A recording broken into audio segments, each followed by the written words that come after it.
from New York. I get a lot of my material just from existing there. Like, this is a true story. I was on the train once in New York.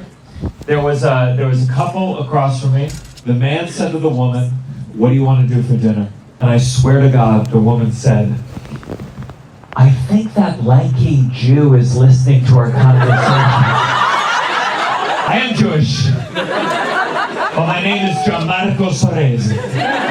It's like my parents knew the Nazis were coming back. And I don't make a big deal out of being Jewish unless I'm losing an argument with a person of color. Because I worry that I reinforce a lot of negative Jewish stereotypes. Like I'm neurotic. Obviously, I'm cheap. But I'm also a bad driver. And I'm not saying it's true, but we all know that being a bad driver is more of an Asian stereotype.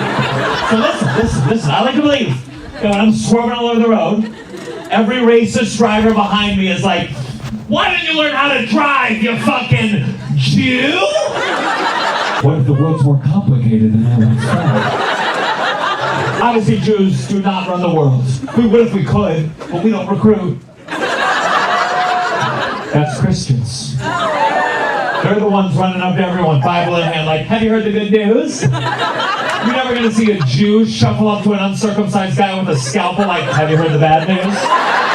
But maybe we need to start recruiting. Because I was recently performing in Houston. I was on stage. I said, "I'm Jewish." Someone in the audience went, "Yuck." But joke's on him. That's Hebrew for great job. I do worry about this recent spike we've had in anti-Semitism. Because anti-Semitism is literally the backbone for, like, a lot of my jokes.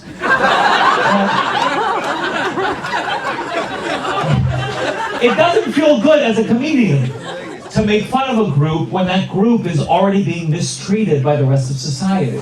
That's why we'd all feel uncomfortable if I started making jokes at the expense of black people, or at the expense of trans people. But if I shit on Italians, nobody give a fuck.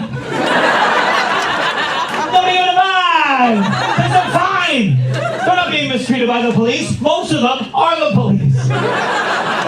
That's why you get fired for doing blackface. But if I'm like, "It's a me, Mario," what, am I going to lose a gig in New Jersey? I don't give a fuck. I just feel like if white people would stop complaining all the time about cancel culture and actually fought for racial equality, then all of us could do the Chinese accent again.